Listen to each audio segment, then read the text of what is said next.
अस्सलाम वालेकुम, कैसे हैं आप सब? उम्मीद है आप सब खैरियत से होंगे। आज हम सीखेंगे पेयोनीर पर अकाउंट कैसे बना सकते हैं। अगर आप इंडिविजुअल हैं या फिर फ्रीलांसर हैं और आप अपनी पेमेंट्स लेना चाहते हैं क्लाइंट से और पेयोनीर यूज़ करना चाहते हैं, तो आपने पेयोनीर का अकाउंट कैसे बनाना है वो हम सीखेंगे आज। सिंपली पेयोनीर की वेबसाइट पे आ जाना है, लिंक डिस्क्रिप्शन में है, आप यहाँ से भी लॉगिन कर सकते हैं या फिर अकाउंट बना सकते हैं। यहाँ पे 4 ऑप्शन हैं: ऑनलाइन सेलर, एफिलिएट मार्केटर या फिर इंडिविजुअल। चौथा ऑप्शन है फ्रीलांसर, तो आप अगर फ्रीलांसर हैं तो आप फ्रीलांसर चूज़ करेंगे और रजिस्टर पे आ जाएंगे। आपने सिंपली रजिस्टर पर क्लिक करना है। यूँ ही आप रजिस्टर पर क्लिक करेंगे, आपके सामने एक फॉर्म ओपन हो जाएगा, जिसको आप फिल करेंगे तो आपका अकाउंट ओपन होगा। कैसे फिल करना है वो आज सीखेंगे। सबसे पहले आपने देखना है कि ऊपर ऑप्शन है इंडिविजुअल और कंपनी का। अगर आप कंपनी की बेस पे खोल रहे हैं तो फिर आपने कंपनी की डिटेल फिल करके अकाउंट ओपन करना है, अदरवाइज़ आप इंडिविजुअली कर लें। इंडिविजुअल पे करने के बाद आपने नाम पुट करना है। उसके बाद नाम के बाद आपने ईमेल एड्रेस डालना है। ईमेल एड्रेस देने के बाद दोबारा ईमेल एड्रेस देना होगा आपको, कंफर्म करना है ईमेल एड्रेस। उसके बाद डेट ऑफ बर्थ। याद रखिए, जो भी आपकी CNIC, पासपोर्ट या फिर ड्राइविंग लाइसेंस पे इंफॉर्मेशन है या डेट ऑफ बर्थ है, सारी डिटेल सेम पुट करनी है। जब वो वेरीफाई करेगा तो आपकी इंफॉर्मेशन अगर मैच ना हुई तो आपका अकाउंट रिजेक्ट भी हो सकता है।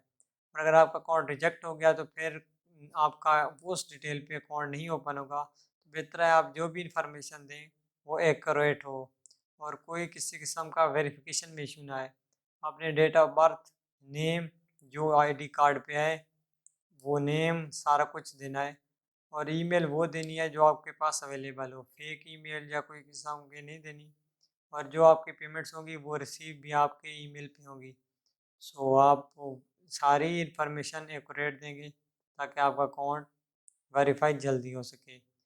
इन 24 आवर्स आपका अकाउंट वेरीफाई हो जाएगा। अदरवाइज़ अगर आपका अकाउंट वेरीफाई नहीं होता 24 आवर के अंदर, तो मैक्सिमम जो इनका प्रोसेस है 48 आवर्स लगेंगे। उसके बाद डेटा ऑफ बर्थ देने के बाद आपने यहाँ पे कैप्चा फिल करना है। कैप्चा फिल करके आप नेक्स्ट स्टेप पे जा सकते हैं। सिंपल कैप्चा है, आप वॉइस के थ्रू भी कर सकते हैं और आप टाइप करके भी सबमिट कर सकते हैं। ये सबमिट करने के बाद आपने नेक्स्ट कर देना है। नेक्स्ट स्टेप आ जाएगा। नेक्स्ट स्टेप पे आने के बाद आपने ये जो इन्फॉर्मेशन है, कॉन्टैक्ट डिटेल, ये फिल करनी है।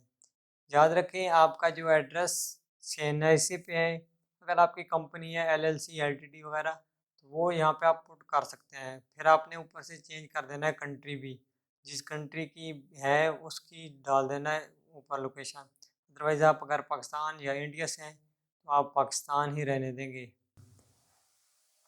आपने अपना एड्रेस डालना है। एड्रेस वही एड्रेस डालना है जो आपका CNIC पे है। अगर आप कार्ड या फिर अगर आप फिज़िकल कार्ड मंगवाएंगे तो आपका इस एड्रेस पे आएगा जो आप एड्रेस डालेंगे। सो इसको भी एक्यूरेट डालना है। एड्रेस डालने के बाद अपनी सिटी डालना है।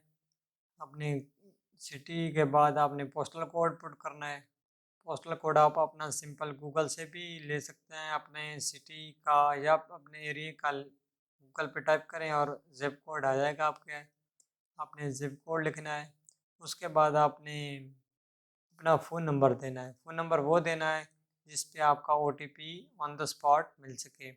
आपने OTP पुट करना है। इसके बाद जो ही आप नंबर फिल करेंगे तो फ़ौरन OTP आएगा। अगर आपने वर्चुअल नंबर लिया हुआ है तो उस पे भी OTP आ जाएगा।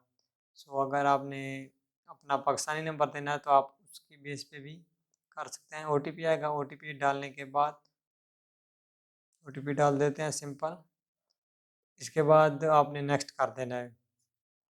नेक्स्ट करेंगे तो आपके पास आएगा सिक्योरिटी डिटेल, नेक्स्ट पेज। इस पे आपने अपना पासवर्ड सेट करना है और पासवर्ड के बाद आपने सिक्योरिटी क्वेश्चन ऐड करना है। हम अपना पासवर्ड सेट करते हैं। इसको रीएंटर करना है अपने पासवर्ड को। यहाँ पे पासवर्ड को रीएंटर करना है और इसके बाद अपने सिक्योरिटी क्वेश्चन ऐड करना है। जो भी वट एवर जो आप डालना चाहें क्वेश्चन, इसमें से चूज़ कर लें। अगर आप कोई एडिशनल डालना चाहते हैं तो वो भी चूज़ कर लें। आप कोई भी यहाँ पे नाम या जो डालना चाहें आप डाल सकते हैं। सिक्योरिटी क्वेश्चन के बाद आपने अपनी आईडी डिटेल देनी है। अपने एनआईसी जो है, नेशनल कार्ड या पासपोर्ट या जो भी आप सबमिट करना चाहें वो कर सकते हैं। आपने पीछे से सेलेक्ट कर लेना है कि आप आईडी कार्ड देंगे या पासपोर्ट देंगे या ड्राइविंग लाइसेंस। उसके बाद उसका नंबर, उसके बाद आपने ये डिटेल सारी फिल करनी है। जो आपका नाम है वो यहाँ पे उर्दू में लिखना है। जो आईडी कार्ड के ऊपर भी मोस्टली लिखा हुआ होता है। आपने जो लोकल लैंग्वेज है उसमें अपना नाम लिखना है यहाँ पे। उसके बाद फिर आपने कैप्चा फिल करना है। कैप्चा फिल करने के बाद नेक्स्ट पर कर देंगे। सो लास्ट स्टेप आ जाएगा। इसके बाद आपने ऑलमोस्ट डन हो चुका है। आपने लास्ट स्टेप करना है चेक यहाँ से आपके पास बिजनेस अकाउंट, पर्सनल अकाउंट यहाँ पे आप चूज़ कर सकते हैं। उसके बाद आपने जो इन्फॉर्मेशन डालनी है अपने बैंक से रिलेटेड, जो भी जिस बैंक का अकाउंट आप अटैच करना चाहें साथ, वो आप कर सकते हैं यहाँ पर। अदरवाइज़ आप इसको रहने भी दें तो बाद में अटैच कर सकते हैं। आप इसको सिंपल जैज़ कैश के साथ भी अटैच कर सकते हैं। तो जैज़ कैश के साथ अटैच करने के लिए आपने जैज़ कैश की ऐप को ओपन करना है। ऐप को ओपन करने के बाद वहाँ पे पेयोनीर का ऑप्शन आएगा। पेयोनीर पे क्लिक करके लिंक कर देना है। लिंक के पेयोनीर विद जैज़ कैश का ऑप्शन आएगा। वहाँ पे क्लिक करेंगे तो आपका अकाउंट डिटेल फिल करने के बाद लिंक हो जाएगा। इस तरह आपका पेयोनीर का अकाउंट जैज़ कैश के साथ या फिर बैंक अकाउंट के साथ लिंक हो जाएगा। अगर आपने बैंक अकाउंट के साथ अटैच करना है तो इस तरह आप आईबीएन नंबर देंगे और बैंक का नाम और बैंक किस जगह पे लोकेटेड है, वो कंट्री, सो वो डालेंगे। अगर आपने जैज़ के साथ करना है तो जैज़ का सेम प्रोसीजर है, आप उससे भी कर सकते हैं। सो हम इसके बाद हम करेंगे सबमिट।